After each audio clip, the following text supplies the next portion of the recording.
Tsunami Aceh ternyata masih membekas di benak masyarakat Aceh. Tercatat saat ini tsunami Aceh sudah berusia 20 tahun, yang terjadi tepat pada hari Minggu 26 Desember 2004 silam. Untuk mengenang tragedi dahsyat tersebut, seluruh masyarakat Aceh menggelar doa bersama tiap tahunnya. Pemerintah, LSM, Ormas, dan bahkan rakyat biasa pun turut memperingati hari tersebut. Seperti halnya dengan nelayan yang ada di TPI Samudra Lampulo, Kota Banda Aceh. Mereka turut merayakan hari bersejarah itu dengan menggelar rangkaian tasyakuran dan doa.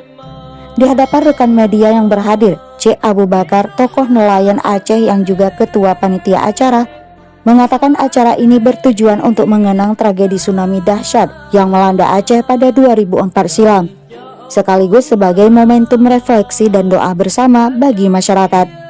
Selain tokoh masyarakat dan adat, mereka juga mengundang unsur Forkopimda serta pasangan gubernur Aceh terpilih, yaitu Haji Muzakir Manaf dan Wakil Gubernur Aceh Haji Fadlullah.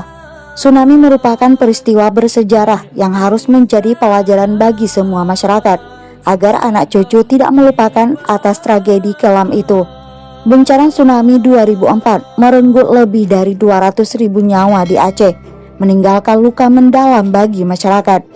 2 dekade berselang, tragedi ini menjadi pelajaran penting tentang ketangguhan, solidaritas, dan pentingnya menjaga hubungan dengan Sang Pencipta.